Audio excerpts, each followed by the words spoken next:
Social responsibility क्या है and how is it different from charity, ये बात तो हम पिछली वीडियोस में डिस्कस कर ही चुके हैं। ऑल्सो वी अंडरस्टूड कि क्या आर्ग्यूमेंट्स हैं for and against social responsibility का केस, यानी जो लोग कहते हैं कि हाँ सोशल रिस्पॉन्सिबिलिटी निभानी चाहिए बिजनेसेस को, वो क्या आर्ग्यूमेंट्स प्रेजेंट करते हैं, और जो कहते हैं ये फालतू वेलों का काम है, वो क्या आर्ग्यूमेंट्स प्रेजेंट करते हैं, वो सब हम डिस्कस कर चुके हैं।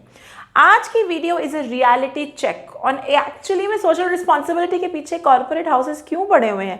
Is it really for charity या कुछ प्रैक्टिकल इश्यूज हैं जिसको हैंडल करने के लिए सोशल रिस्पॉन्सिबिलिटी के ऊपर ध्यान दिया जा रहा है। वेलकम एवरीवन, आप लोग देख रहे हैं eco world digital classes and this is business study series for standard 11th।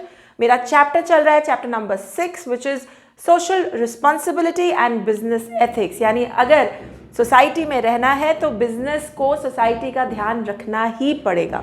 Okay, so let's begin. Reality word क्यों यूज कर रहे हैं? Like I said, social responsibility के जो मर्जी आर्ग्यूमेंट्स हों फॉर अगेंस्ट, कुछ फैक्ट्स हैं जिसकी वजह से बिजनेसेस को सोशली रिस्पॉन्सिबल होना ही पड़ता है, अब तो और भी ज्यादा, because there are stringent laws around it. पहला point, threat of public regulation. Public means government and regulation means laws. अब ऐसे ऐसे गवर्नमेंट ने लॉज पास कर दिए हैं जहां पे उन्होंने मैंडेटरी कर दिया है कि आपको 2% अपने प्रॉफिट में से कॉर्पोरेट सोशल रिस्पॉन्सिबिलिटी की तरफ पैसा लगाना ही है, कोई डिस्कशन नहीं है, इट्स अ लॉ। तो जब कोई लॉ बन जाता है और आप उसकी कंप्लायंस ना करें, आप उसको फॉलो ना करें, तो आपके chances of being regulated, getting into problems higher हो जाते हैं। मैंने कई बार एग्जांपल दिया of a factory in Beas जिन्होंने पोल्यूटेंट्स, एफ्लुएंट्स डाल दिए उसमें नदी में, और नदी करते आए होंगे बहुत सालों से, लेकिन उस साल कुछ ज़्यादा ही होगा, टॉक्सिसिटी बढ़ गई, फिश मर गई, बहुत सारी मछलियाँ मर गई, लोगों को दिक्कत हुई। तो उसका नतीजा ये निकला कि फैक्ट्री बंद हुई along with a big huge fine.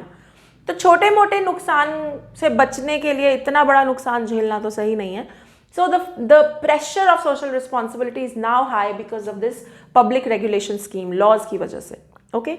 Second, pressure of labor movement। अब labor movement क्या होती है? देखो भाई, एक वर्कर काम करता है ना, उसकी कोई औकात नहीं है। अगर उसका कुछ if he wants to express something and if he wants to demand something, कोई नहीं सुनेगा। इसीलिए labourers organise themselves into trade unions, और ट्रेड यूनियंस की बहुत मानी जाती है और बहुत चलती भी है, बिकॉज ट्रेड यूनियंस के जो लीडर्स होते हैं ना, they understand law just like that, और वो मैनेजमेंट से नेगोशिएशंस, एक्सप्लॉयटेशन ना हो, वो सब कर सकते हैं, फॉर गुड और फॉर बैड, दोनों तरफ हो सकता है। अब ये जो लेबर मूवमेंट्स है ना, इनका प्रेशर मैनेजमेंट पे बहुत आता है। मान लो आप एक ऐसी ऑर्गेनाइजेशन है जो बिल्कुल अपने एम्प्लॉयज़ का ध्यान नहीं रहती, आप पोल्यूशन भी क्रिएट कर रही हैं, आप कस्टमर्स को भी तंग कर रहे हैं, आप चीट कर रहे हैं, और आप एम्प्लॉयज़ के साथ भी धोखा कर रहे हैं, उन्हें भी पैसे नहीं देते हैं, तो आप पे लेबर यूनियंस का बहुत मेजर प्रेशर आना शुरू होगा। वो काम करना बंद कर देंगे and they will create a ruckus for you कि आप काम ही नहीं कर पाएंगे। तो उस सिचुएशन से भी बचने के लिए it is important that you take care of social responsibility.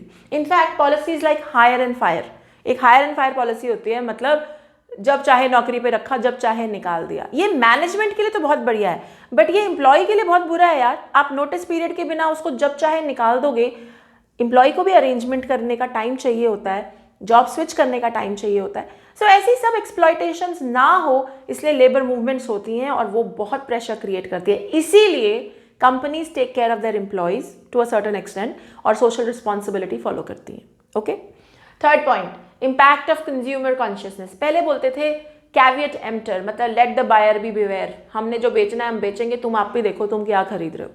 But now the motto has become customer is the king, because consumers are becoming very conscious, they are reviewing things, they are demanding things, and they are very quick to judge you as well। अगर आप इतनी variety of चीज़ें available हैं, if you are not giving good quality stuff, अगर आप fraud कर रहे हैं, तो कंज्यूमर्स बहुत कॉन्शियस हो गए, यहाँ तक कि लीगल रास्ता भी पकड़ लेते हैं, PIL, पब्लिक इंटरेस्ट लिटिगेशन चला देते हैं। तो कौन फंसना चाहेगा इसमें? इसीलिए भाई कंज्यूमर्स का ध्यान रखो, चीटिंग मत करो, सोशल रिस्पॉन्सिबिलिटी फॉलो करो। Next, development of social standards for business. अब बिजनेसेस के सोशल स्टैंडर्ड्स बढ़ गए हैं, यानी एक्सपेक्टेशन है कि बिजनेस इस क्वालिटी पे, इस स्टैंडर्ड पे काम करेगा, अडल्टरेशन नहीं करेगा, अच्छा एनवायरनमेंट देगा। कोई भी बंदा, एम्प्लॉयज देखो, जैसे बिजनेस स्कूल्स में हायरिंग के लिए कंपनीज जाती हैं.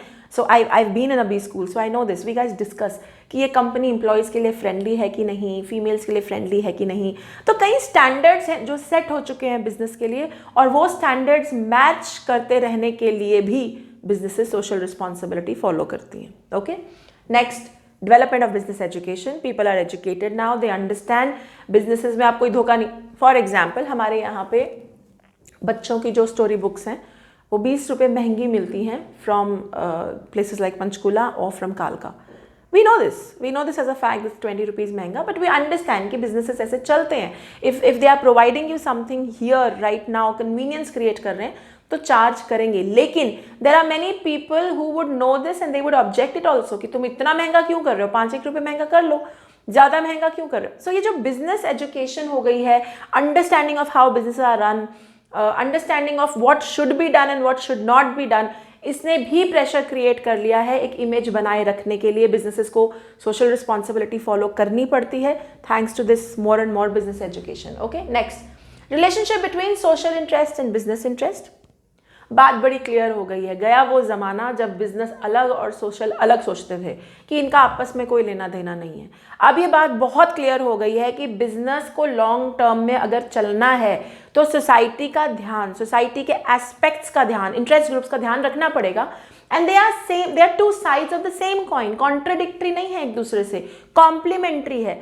साथ मिलके काम करेंगे तो बिजनेस का भी फायदा होगा. अगर बिजनेस सोसाइटी का, डिफरेंट इंटरेस्ट ग्रुप्स का ध्यान रखता है, जैसे शेयर होल्डर्स का, कस्टमर्स का, एम्प्लॉयज़ का, तो इन द लॉन्ग रन बिजनेस का ही फायदा है, लंबे समय के लिए बिजनेस चलेगा. तो ये जो रिलेशनशिप दिमाग में क्लियर हो गया है बिजनेसेस के, इसकी वजह से भी सोशल रिस्पॉन्सिबिलिटी पे बहुत ज़्यादा फोकस आ गया है. Okay, next, development of professional and managerial class. Thanks to businesses and corporate offices, a lot of people who are educated enter these organizations and they learn a lot. Professionally बहुत सीखते हैं, managers अच्छे बनते हैं. और एक बार यार कोई बंदा प्रोफेशनली एजुकेटेड हो जाए, मैनेजमेंट करना सीख जाए, तो फिर वो स्किल, वो एक्सपीरियंस किसी भी प्रॉब्लम पे लगाया जा सकता है, फिर वो चाहे सोशल प्रॉब्लम ही क्यों ना हो. तो अगर कोई बंदा है जो एक कंपनी के फाइनेंसेस मैनेज कर रहा है, उसकी डिफिकल्ट टाइम से उसको निकाल रहा है, वो कल को एक गवर्नमेंट स्कूल के फाइनेंसेस को बेटर कैसे मैनेज करना है वो भी कर सकता है. अगर कोई बंदा एक कंपनी को एडमिनिस्ट्रेटिवली अच्छे से चला रहा है, तो वो कल को एक विलेज को, मॉडल विलेज कैसे चलाना है वो भी कर सकता है. You getting my point? So वो जो क्लास है वो thanks to this business corporates, वो क्लास बन चुकी है, managerial class, which can help in driving social issues as well. और इन्हीं सब कारणों से असलियत में सोशल रिस्पॉन्सिबिलिटी पे फोकस आया हुआ है, बिकॉज लॉन्ग टर्म में जो रिलेशन है बिटवीन सोसाइटी और बिजनेस वो बिल्कुल सामने आ चुका है. And it's very clear now that if you are a part of society, you are suppose to give back to society, and in the long run ये आपके बिजनेस के लिए ही अच्छा है कि आप इन सब चीज़ों का ध्यान रखें.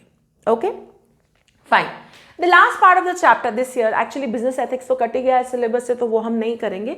Last part of the chapter this year is social responsibility towards different interest groups. मतलब भैया सोशल रिस्पॉन्सिबिलिटी का मतलब क्या है डिफरेंट इंटरेस्ट ग्रुप्स की तरफ. मतलब जब मैं कहती हूँ कि मुझे अपने एम्प्लॉयज़ के प्रति सोशली रिस्पॉन्सिबल होना है, तो मतलब जब मैं कहती हूँ मुझे अपने कस्टमर्स के प्रति सोशली रिस्पॉन्सिबल होना है, तो उसका मतलब वो ही पढ़ेंगे. 4 इंटरेस्ट ग्रुप्स यहाँ पे लिखा हुआ है, शेयर होल्डर्स या ओनर्स. तुम ही बताओ, शेयर होल्डर्स या ओनर्स के प्रति किसी भी बिजनेस की सोशल रिस्पॉन्सिबिलिटी क्या है? सिंपल, उनको फेयर रिटर्न मिले. उन्होंने आपकी कंपनी में पैसा लगाया है इस उम्मीद से कि उन्हें टाइम टू टाइम अपना पैसा रिटर्न मिलता रहेगा, तो उनको वो रिटर्न मिलता रहे, उनकी शेयर्स की वैल्यू बढ़ती रहे. एंड एज ए कंपनी आप उनके साथ धोखाधड़ी ना करें, उन्हें फुल डिस्क्लोजर करें, मतलब उन्हें पूरी इंफॉर्मेशन होनी चाहिए. After all they are the share holders of the company. तो फेयर रिटर्न मिले, रेगुलर अपडेटेड रिटर्न मिले, and they should get information. ये बिजनेस की सोशल रिस्पॉन्सिबिलिटी है टुवर्ड्स इट्स शेयर होल्डर्स या ओनर्स. ठीक. Second, workers. तो वर्कर्स की तरफ, एम्प्लॉयज़ की तरफ क्या रिस्पॉन्सिबिलिटी है? एक तो वर्कर्स, एम्प्लॉयज़ को राइट्स मिलने चाहिए, अपनी बात कहने की, अपनी ग्रीवियंसेस सामने रखने का मौका मिलना चाहिए. वर्किंग कंडीशंस ह्यूमन होनी चाहिए, एनवायरनमेंट अच्छा होना चाहिए. तुम उनको ये नहीं कह सकते कि अंधेरे में काम करो, सिलाई का काम करना अंधेरे में काम करो, लाइट नहीं आएगी महीना, करो ऐसे काम. नहीं, human conditions, right working conditions, जो उनकी हेल्थ को इम्पैक्ट ना करे, उस पर ध्यान होना, उनकी वेजेस सैलरीज उन्हें टाइम से मिले, उनकी एक्सप्लॉयटेशन ना हो, इस पे ध्यान रखना। ओवरऑल उन्हें अच्छा मीनिंगफुल काम देना, ऐसा काम नहीं देना जो उनके जीवन पे ही भारी पड़ जाए। ओके, ये सब चीज़ों का ध्यान रखना is a businesses social responsibility towards its workers. आजकल के बिजनेसेस तो एक स्टेप आगे जाते हैं। As a woman I know this, a lot of businesses take care of their women folk because they understand that women have a lot of problems. बच्चे है, maternity leave है, फैमिली मैनेजमेंट है, lot of stuff. So कई businesses ऐसे हैं जो creche facilities देते हैं, लीव के बाद वापस आने देते हैं, फ्लेक्सिबल वर्किंग आवर्स देते हैं। वो क्या है? They are trying to be socially responsible towards their women employees. Okay, third, consumers. तो कंज्यूमर्स की तरफ सोशल रिस्पॉन्सिबिलिटी क्या है? अच्छी क्वालिटी की चीज़ दो, घटिया नहीं, रीजनेबल प्राइसेस पे दो, ठीक टाइम पे दो, कोई अडल्टरेशन, कोई डिसऑनेस्टी, कोई फ्रॉड मत करो। Ensure that your customer is really dilated with your product. खुश हो जाए यार, खुश होके पैसे दे, चीटिंग करके नहीं। ये तुमने चला लिया तो तुम्हारी सोशल रिस्पॉन्सिबिलिटी कंप्लीट हो गई। फाइनली गवर्नमेंट एंड कम्युनिटी की तरफ, गवर्नमेंट की तरफ टैक्सेस पे कीजिए, लॉ फॉलो कीजिए, चीटिंग मत कीजिए, पीएफ देना है, प्रोविडेंट फंड तो दीजिए और उसकी फाइलिंग कीजिए, झूठ मत बोलिए। और कम्युनिटी की तरफ, अगर तुम ऐसी कोई कंपनी चला रहे हो जहां पोल्यूशन के चांसेस है, तो यार पैसा खर्च करके उस पोल्यूशन को कंट्रोल करवाओ। नदियां, पहाड़, जमीन सबकी जायदाद होती है, किसी एक की नहीं। सो ensure that you protect that natural environment, you don't really harm it. और गवर्नमेंट को टैक्सेस दें, लॉज अबाइड करें। ये सब बिजनेस की गवर्नमेंट के प्रति सोशल रिस्पॉन्सिबिलिटी है। Okay, are we clear? So I hope with this video you are clear why really do companies focus on social responsibility, because of these reality factors, and what is its social responsibility, जहाँ पे different interest groups के प्रति क्या social responsibility है businesses की। I hope it is now clear with this. Okay, अगर आप लोग मुझे YouTube पे देख रहे हैं तो like, share, subscribe and comment करना बिल्कुल मत भूलिएगा। Till then, take care, bye bye.